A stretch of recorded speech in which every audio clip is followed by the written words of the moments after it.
Hi, this is Corey Johnston, and today's lesson is going to take place in the 18th chapter in the book of Leviticus. And just some brief narrative context, the book of Leviticus, the name derives from Levites, the tribe from which Moses and Aaron hailed, and to whom was designated the priestly tribe of the 12 of Israel. They were to perform the priestly functions, and as such, this book gives outlines and guidelines both for them and protocols, but it also is categorized in the wider genre of law. So there's a lot to say in reference to the Israelites, the non-priest, what they are to do. And of course, they are instructed to be a kingdom of priests, but the Levites were the official priest amongst the kingdom of the priests. So, such as in the 17th chapter, which comes before it, speaks of the significance of blood, and there's a priestly element in the 6th verse. There's a personal responsibility. First off, before we even get into chapter 17, there are specific guidelines and specific animals for specific sins, and they all have to be spotless without blemish. So there is a typological allusion to the sacrifices here, to the ultimate sacrifice. The lowercase atonements point to the capital letter atonement of the Messiah. And so the priest is instructed to sprinkle the blood on the altar in response to the person who brings their sacrifice to the door. Then in verse 11 read, for the life of the life is in the blood. So they exalt life, and it is the blood that makes atonement for the life. So atonement is a substitutionary sacrifice for forgiveness, and it's lowercase a here, but the life, the animal blood, innocent animals would be slaughtered for the sake and for the to atone, which means to cover or forgive the sin of the guilty human. And the life is in the blessed, and as such, they were to have reverence for it. They were in their dietary law; they were not to eat the blood of meat. I know it tastes really good, but they weren't allowed to do it. Verse 14: For it is in the life of all flesh; its blood is for its life. Do not eat the blood of any flesh, for the life of any flesh is its blood. Anyone eating it is cut off. So they were actually exiled and outcast and excommunicated from the community if they did not treat the blood of blood in general with the reverence and respect that was due. Chapter 18 pertains to sexual sins. It talks about sex, which is, I think, a topic that we neglect at our own peril, because if the church doesn't teach about sex, then the culture is going to teach our children about sex, and they have a dangerous attitude and outlook, a destructive philosophy of sex, as much of chapter 20. Verse 19, chapter 19 is the brackets in between the sexual sin chapters. It is a command and a call to be sacred because he is sacred, and he elaborates on that. But we just want to open with the opening verse of the actual lesson, the 18th chapter. We do have a lot of verses to cover. And Yahweh spoke to Moses, saying, Speak to the children of Israel, and say to them, I am Yahweh, your Elohim. So Moses is speaking through Yahweh what Yahweh had spoken to him. He is identifying himself as Yahweh. That is his covenant name. That is their Elohim, Elohim the Father, and he belongs to them and they belong to him. They are his chosen people, and they alone are uniquely related to the one who created them. And Moses is the mouthpiece. He's the intermediary between the Israelite community and Yahweh. And he is not only his prophet, but his lawgiver. So all the subsequent prophets who came after them, they had the parameters of the covenant framed their message. Do not do as they do in the land of Egypt, where you dwelt, and do not do as they do in the land of Canaan, where I am bringing you, and do not walk in their laws. So they knew the life of Egypt and their practices and much of their worship and their behaviors and their acquisitiveness for wealth and power and all the rest, but he's warning them in advance. These Canaanites, the aboriginal inhabitants of the promised land you are going to possess and displace, they are no good. They are reserved. One of the reasons I am giving you this land is A, not only because you were enslaved in Egypt, but 2, because the people who occupy this land to the northeast of Egypt are detestable and abominable in a lot of their practice. And we read a lot more of the details of this, not only in this chapter, but in every other chapter. Do my judgments and keep my laws, to walk in them. I am Yahweh your Elohim. So the reason we do them, the reason we keep them, and the reason we walk in them is because they come from Yahweh our Elohim, and because he is just, his laws are right, and we are to walk in them. Walk is analogous to live by them. So when we speak of the Christian walk, we also speak of the Christian life. And you shall keep my laws and my judgments, which a man does and lives by them. I am Yahweh. So the important thing we learn here, the most important, is that they are a source of life. Obedience will add life to your years and years to your life. So there's a qualitative and quantitative enhancement from it. And one of the paradoxes of freedom is that it comes from obedience, because we have to obey something, whether it's ourself or Satan who uses selfish people, or we have to submit to some higher power somewhere, and it may as well be the one who has a plan and a path and provides for us the possibility of salvation.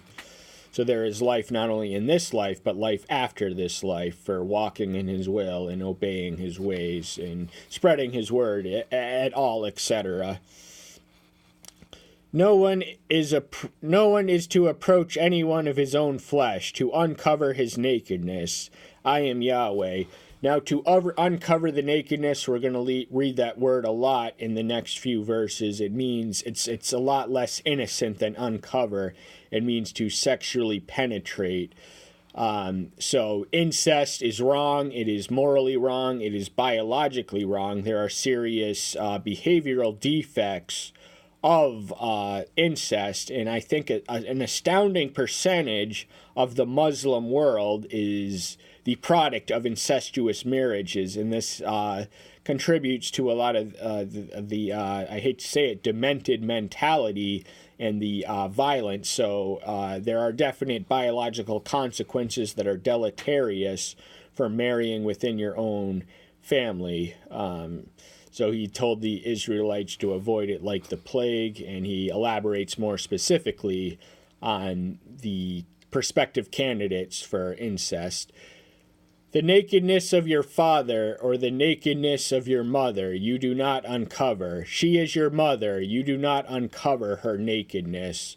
So he's speaking to sons, and the reason that males have to be addressed and pay greater attention to sexual sin and the warnings and consequences is because in most cases, not every case, we are the aggressive initiator. There are exceptions, such as in Genesis 39, when Joseph, who was described as good looking, was seduced by Potiphar, his employer, his slave master's wife.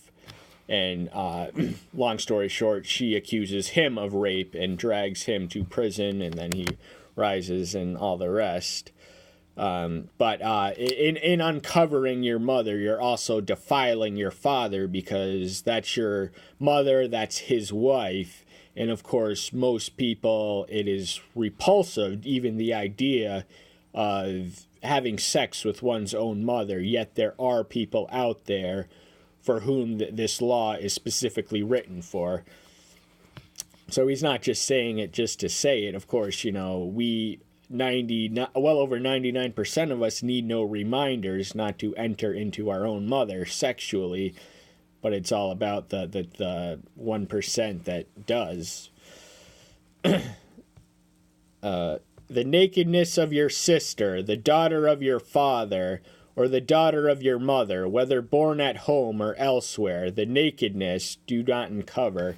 Now, the elsewhere means not only sisters and brothers and full biological brothers and sisters, but also half-sisters as well. And we witness this in the case of David's eldest son, Amnon, who develops a lustful attraction to his half-brother Absalom's sister Tamar, and proceeds to defile him. And this is one of the consequences of David's sin with Bathsheba. So that's just one example. If they have any blood, if they share the same direct biological DNA, there's no reason, moral or biological, to enter them sexually. The nakedness of your son's daughter or of your daughter's daughter, their nakedness you do not cover, for theirs is your own nakedness. So what is true for sons is true for fathers. They do not have the license or the authorized approval to defile their granddaughters or anyone else, or that is your own nakedness. They spring from you, they come to you, you are defiling yourself in defiling them. The nakedness of your father's wife's daughter, brought to you by your father, she is your sister, you do not uncover her nakedness. Now, very few people have incestuous attractions to your sister. It does proliferate at the royal level, oddly enough. But, Israel was not yet a monarchy. And as we already mentioned, Amnon was one example who raped Tamar and was killed by Absalom, who proceeded to, upon being exiled, rebel and try and dethrone his own father. The nakedness of your father's sister you do not uncover. She is your father's flesh. So no aunts are permitted sexual partners, not even potentially, because they still share a lot of your DNA. This is morally wrong and biologically wrong. The nakedness of your mother's sister you do not uncover, for she is your mother's flesh. So same thing with aunts, whether they are the sibling of your mother or father, they're still your aunt, they still share your DNA. Do not defile them. In defiling them, you are defiling yourself once more. The nakedness of your father's brother do not uncover. You do not approach his wife. She is your aunt. So I guess I could be reading this wrong, but I think it's directed to males. And the reason that most of these is because males are hornier creatures than men, telling them not to defile his aunt, his father's brother. That would have been aunt. So what I think we already read something similar, but the point is any aunt is off limits sexually. The nakedness of your daughter-in-law you do not uncover. She is your son's wife. You do not uncover her nakedness. This one's for the fathers. Do not seduce. Do not lay sexually with your son's wife. She is family. And if you defile your family, you defile yourself. And you're defiling your son and not only her. So it is wrong for a father to sexually seduce his daughter-in-law, the wife of his own son, for reasons which are so self-evidently explanatory that we feel we don't need to waste time elaborating on them. The nakedness of your brother's wife you do not uncover. It is your brother's nakedness. So this is for the siblings. Their brother's wives are off limits. They belong to them.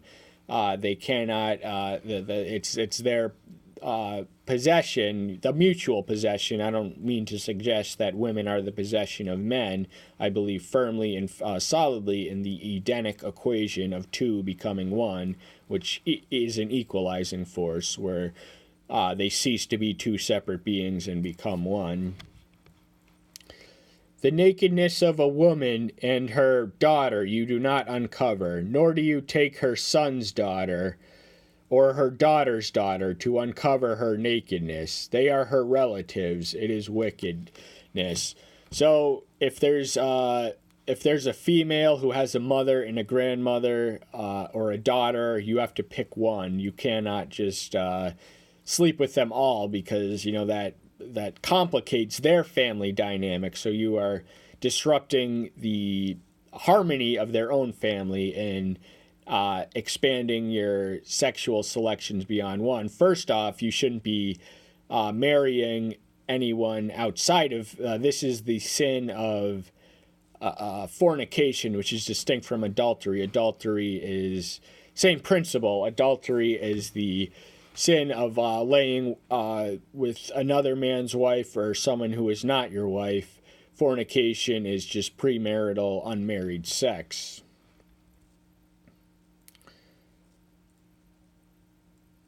Where were we? And do not take a woman as a rival to her sister to uncover her nakedness while the other is alive.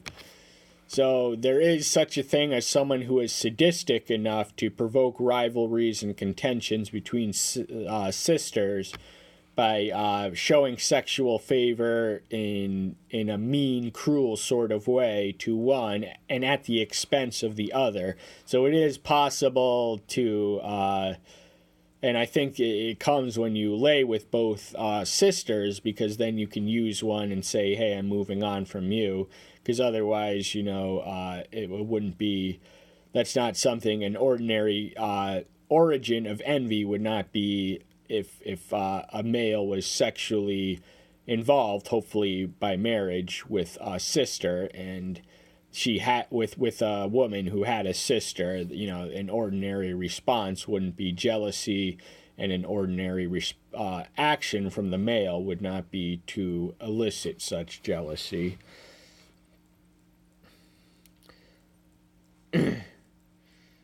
And do not approach a woman to uncover her nakedness in her monthly separation of uncleanness. Now, the word monthly indicates period. This is the biological cycle through which women begin to undergo in their teenage years. It is the natural cycle. I know it's unpleasant to describe, let alone look at. But it did ceremonially defile them temporarily while they were menstruating. They could not enter into the house of worship while that was in effect, and it is wrong to even penetrate a woman in such a condition. It is not only wrong, but repulsive. I don't know anyone who'd want to do that, but there are people out there who have sick sexual peccadillos, and it's for these people to whom these laws are written. And do not have intercourse with the wife of your neighbor to defile yourself with her. So this is the sin of adultery straight up, and a neighbor can mean anyone. It doesn't have to be your next door neighbor. It means anyone in the land of Israel or even outside it by the broadest scope of the definition of the word neighbor. If it's another man's wife, it doesn't have to be your next door neighbors. Don't touch her. Don't go into her. Don't try to seduce her. Don't even flirt with her if it's going to escalate past a dangerous breaking point. And do not give any of your offspring to pass through to Molech, and do not profane the name of your Elohim. I am Yahweh. So this is not a sexual sin, but it is included nevertheless. Molech was a Canaanite deity to whom, or an Amorite deity, I forget which one, but the answer in any case is found in 1 Kings 11:7, deity to whom children were offered as sacrifices. And this is one of the reasons that the landowners, the current property owners, were deemed unfit, and they are destined to be vomited out, as we eventually read, because of their moral unfitness to occupy this pleasant and spacious and geographically advantageous land.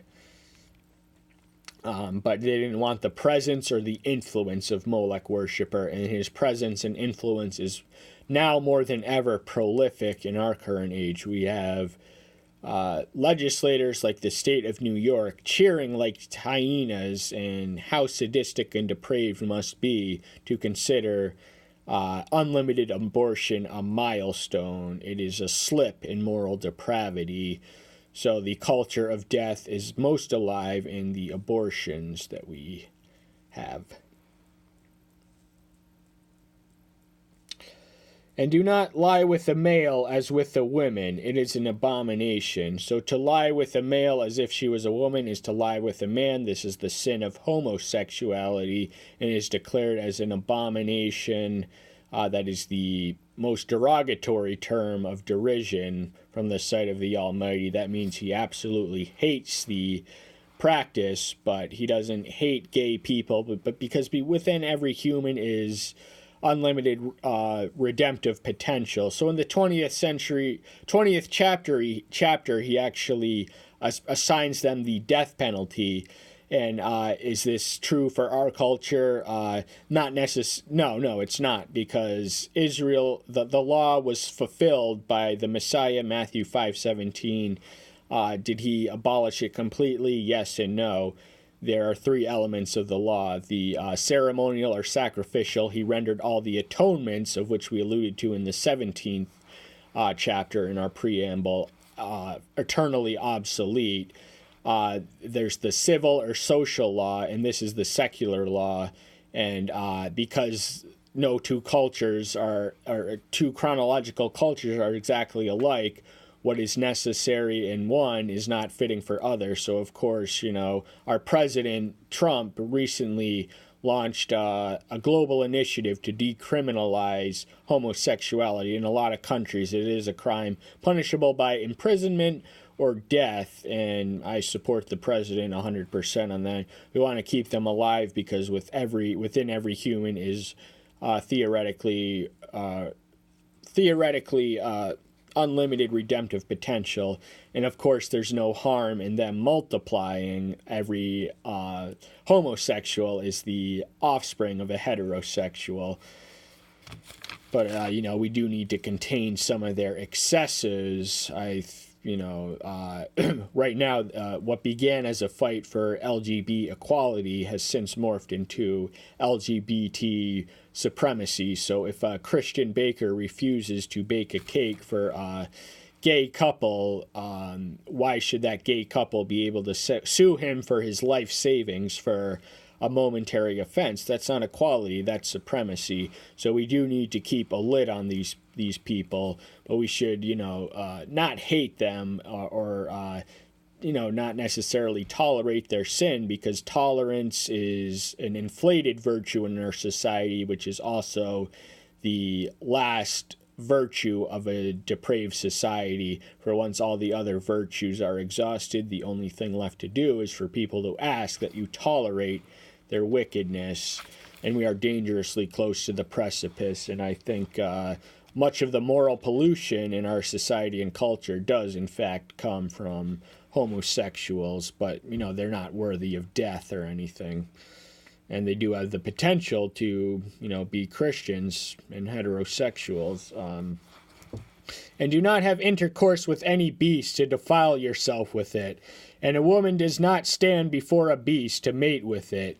It is a perversion. So bestiality, sexual attraction to beasts, there is such a thing. I've even heard of trisexuals, those who are attracted to both genders and animals. They, there's different peccadillos. There's different, I don't know if anyone who is attracted to animals is attracted to some or all or many or whatever, but it is a sexual sickness out there which must be not indulged in. It is a perversion, and rightly so. And the thought of laying or having intercourse with any beast is repulsive, not only physically but morally. Do not defile yourself with all these, for by all these the nations are defiled, which I am driving out before you. So Molech worship was alive and well. Homosexuality was alive and well. This this disrespect for the boundaries of correct sexual behavior was alive and well, and as such they were deemed and destined and deserved to be vomited out and replaced, but they had to be displaced by the Israelites as they entered in the promised land. And in order to reject their presence, because where they are present, their influence is. But you shall keep my laws and my judgments, and not do any of these abominations, the native or stranger who sojourns among you. So what he has to say to them is something different than what he has to tell them about the Canaanites, the aboriginal inhabitants.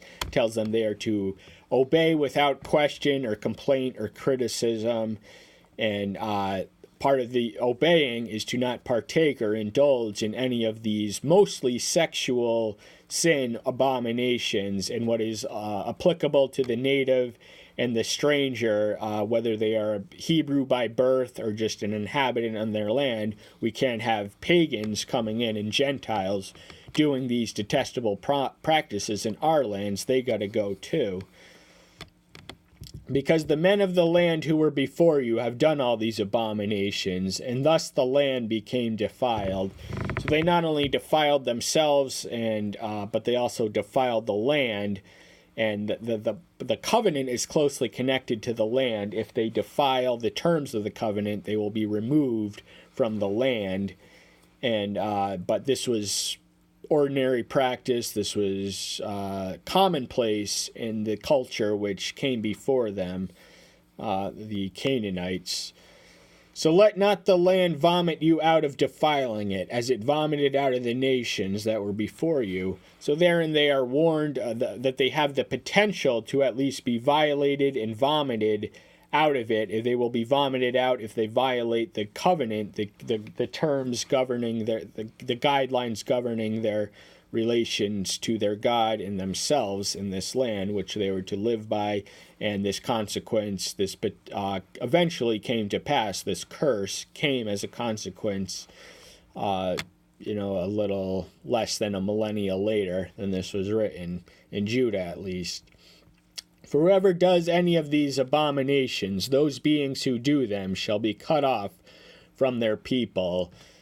So they are to be cut off. That means exiled, excommunicated, just gone. That there would be no readmittance. So it seems harsh and cruel and unforgiving, but the land had to be kept intact. The purity had to be kept intact in order for the Savior to come into a world that was not defiled by idolatry or paganism, or especially their religious and moral practices.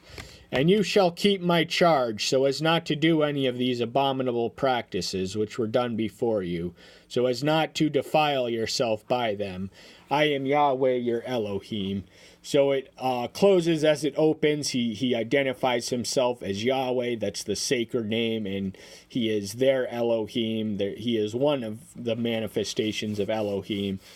He reminds them not to defile yourself by the land, and you are commanded to keep my charge and not do any. That means anyone, any single one. One is no worse than the best.